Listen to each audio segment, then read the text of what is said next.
얼마 전에 데모가 풀렸었고 그 당시에도 호불호가 나름 있었던 게임이죠. 전 데모를 했을 당시에 제 취향에도 맞지 않았고 전체적으로 엉성하다고 느끼는 부분들이 있어서 본편을 구매할 생각이 없었는데 운 좋게도 제품키를 지원받게 되어서 본편을 한 번 더 플레이할 기회가 생겼습니다. 그래서 돌아왔고요. 바로 결론부터 말씀드리겠습니다. 제 취향일 줄 알았으나 역시나 아니었습니다. 호불호가 엄청 센 게임이고 역시나 엉성한 부분들도 있었지만 그래도 데모랑은 좀 다르다고 느껴졌어요. 일단 데모 땐 분명 최적화가 구렸는데 어느 정도 손본 건지 4K 기준 프로브로 돌렸을 땐 그래도 아직 살짝 아쉽긴 한데 매우 높음으로 한 단계 낮추고 FSR 세팅도 네이티브 AA에서 품질로 한 단계만 낮추니까 그래픽 품질도 차이는 못 느끼겠고 게임은 부드럽게 잘 들어갔습니다. 데모 때는 한두 단계 낮춰도 프레임 드랍이 조금씩 있었고 화질도 좀 저하되는 게 느껴졌거든요. 완벽하진 않더라도 확실히 손을 좀 본 것 같았습니다. 최적화 문제로 게임하는데 문제가 생길 일은 전혀 없었어요. 그리고 데모판이 연결되진 않아서 처음부터 다시 플레이했는데 역시나 앞부분에 도와준 여군 죽자마자 바로 장비 훔치는 건 다시 봐도 어이없고 좀 웃기더라고요. 그리고 뜬금없이 소울라이크 같이 변하는 게 어이없긴 했지만 난이도 조절도 있고 소울 게임처럼 그 정도로 막 어려운 게임까지는 아니었습니다. 그리고 이 게임은 제가 보기엔 전투가 주가 아닌 퍼즐 어드벤처라고 보는 게 맞을 것 같아요. 모든 지역이 수수께끼로 이루어져 있고 힌트라든지 길잡이 가이드 이런 게 일체 없기 때문에 모든 게 내가 직접 조사하고 탐험해서 유추해 나가면서 플레이를 해야 됩니다. NPC들이 했던 말들 잘 기억해내야 되고 말이죠. 그런데 저는 처음엔 게임 분위기도 너무 미스터리하고 좋고 숨겨진 탐험과 이런 퍼즐들을 파헤치는 요소들 때문에 기대를 좀 많이 했는데 이게 너무 심각하게 네가 알아서 해라 식으로 날 것 그대로 되어 있으니까 이런 표현이 맞나 모르겠는데 자유도 상당히 높은 게임의 느낌을 받게 되더라고요. 젤다 야숨 처음 시작했을 때의 기분이랑 좀 비슷했습니다. 난 어디로 가야 되지? 어디서부터 돌아다녀야 되지? 어떻게 진행해야 되지? 등등 그냥 막막합니다. 그리고 어딜 가든 암으로 막혀있기 때문에 진행할 수가 없어서 내가 다 풀어 헤쳐나가야 되는데 일단 아이템 같은 거 주울 때 문서들을 절대 읽어보지 않는 저로서는 이 게임을 재밌게 즐길 수가 없었어요. 그냥 나아가는 방향은 다 막혀있고 너무나도 자유도 높은 느낌입니다. 예전부터 말해왔듯이 저는 RPG 게임 할 때도 오픈월드보다는 선형적인 구조의 게임을 훨씬 더 좋아하거든요. 자유도 높은 탐험가 유저들은 오히려 이 게임에 만족스러울 것 같습니다. 그리고 전투 부분을 말씀드리자면 이제 게임의 주목적인 퍼즐과 미스테리를 풀어가면서 중간중간 적들과의 전투를 계속하게 되는데 사실 그냥 전투가 FPS 형식으로 간단하게 총 쏘는 형식이었으면 어땠을까 싶기도 합니다. 게임 분위기랑 더 잘 어울릴 것 같기도 하고 말이죠. 여튼 이런 스타워즈 같은 느낌의 액션도 나쁘진 않았습니다만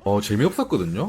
왜 재미없을까 하고 곰곰이 생각해봤는데 솔직히 무기도 여러 종류 나오고 회피, 패링, 스킬 등등 있을 거 다 있고 그리고 가장 중요하다고 생각하는 타격감 생각보다 타격감도 상당히 괜찮거든요. 제 기준 이런 전투가 재미없을 리가 없는데 왜 별로 감흥이 없을까 진짜 곰곰이 생각해봤는데 주인공과 몬스터의 멋의 차이인 것 같습니다. 멋있는 주인공과 사악하고 기괴하게 생긴 멋진 몬스터 이 둘의 대치 이런 것들도 중요하다는 걸 이번에 처음 알았어요. 우리가 흔히 봐왔던 중세시대의 멋진 갑옷을 두르고 드래곤 잔당들과 싸운다거나 몸에 쫙 달라붙는 우주복 슈트를 입고 외계 생명체랑 싸운다던가 당연하게 생각했던 것들이라서 이게 중요한지 전혀 모르고 있었는데 이 게임에서 좀 일깨워줬달까요? 주인공 진짜 그냥 동네 아저씨인데 심지어 이상한 판초이 입고 댕기고 무기도 못생겼는데다가 심지어 몬스터들은 죄다 제대로 걷지도 못하는 펩시맨들과 싸웁니다. 날씬한 펩시맨, 뚱뚱한 펩시맨 진짜 멋이라고는 하나도 없어요. 그래서 전투가 즐겁지 않았습니다. 그나마 타격감이 좋아서 절대 재미없는 전투는 아닌데 말이죠. 하긴 스텔라 블레이드를 매우 재밌게 했지만 거기 주인공이 아시난 인구의 반바지 입고 있는 요돼지가 주인공이었다면 재미가 확 떨어지겠죠. 여튼 비교가 너무 심하긴 했지만 전투할 때 주인공과 몬스터의 이런 멋들이 중요한 것 같다고 느껴졌습니다. 그래서 전투가 즐겁진 않았어요. 그래서 저는 오히려 난이도를 가장 쉽게 해서 전투를 빨리빨리 패스하는 게 오히려 더 좋더라고요. 그래서 가장 쉬운 난이도를 하는 게 제일 재밌었습니다. 빠르게 타격감만 느낄 수 있었기 때문이죠. 그 외에 좀 길게 플레이해보고 리뷰를 남기려고 해도 아직도 초반에 막힌 퍼즐들을 전혀 못 풀고 있습니다. 자료들 꼼꼼하게 읽어가면서 풀면 되지 않느냐 할 수 있겠지만 읽기 싫어요. 그 정도로 몰입감이 좋지도 않고 원래 독서하는 걸 좋아하지도 않기 때문에 이렇게까지 해가면서 퍼즐을 풀고 싶은 재미까지는 없었던 것 같습니다. 제가 독서를 좋아했다면 지금도 게임이 아닌 책을 읽고 있었겠죠 아마. 여튼 이런저런 것들을 조합해봤을 때 게임이 엄청 매니악합니다. 그리고 못 만든 게임, 망 게임은 절대 아니에요. 다만 소수의 유저들을 위한 소중한 게임이라고 생각 들었습니다. 제 취향과는 전혀 맞지 않는 게임이긴 하지만 제 개인적으로는 이런 특이한 게임, 매니악한 게임 다양하게 앞으로도 계속 나와줬으면 좋겠습니다. 다만 주인공들과 괴물들도 좀 멋지게 해서 말이죠. 마지막으로 정리하자면 자유도 높은 게임, 퍼즐과 미스테리를 푸는데 직접 모든 걸 탐험해서 알아내야 되기 때문에 이런 심오한 탐험적인 요소들 하나하나 세세하게 탐색하는 이런 류의 매니악한 게임을 찾으셨다면 충분히 한번 시도해볼 만한 게임이라고 생각합니다. 있습니다. 그리고 내가 이런 특이하고 매니악한 게임이 취향에 맞을지 안 맞을지 모르겠다, 궁금하다, 한번 겪어보고 싶다 하시는 분들에게는 가격이 53,000원, 그렇게 비싼 것까진 아니니까 한 두세 달쯤 묵히셨다가 겨울 할인 같은 거 할 때 그때 경험해보시는 것도 나쁘지 않은 선택일 것 같습니다. 저도 진행만 좀 시원시원하게 잘 되면 좀 더 플레이해보고 싶긴 한데 진행이 너무 막혀서 제 취향과는 거리가 멀었고 리뷰 후에는 다시는 플레이해보지 않지 않을까 하는 느낌이 들긴 했습니다. 그럼 오늘 영상은 여기까지 하도록 하겠습니다. 감사합니다.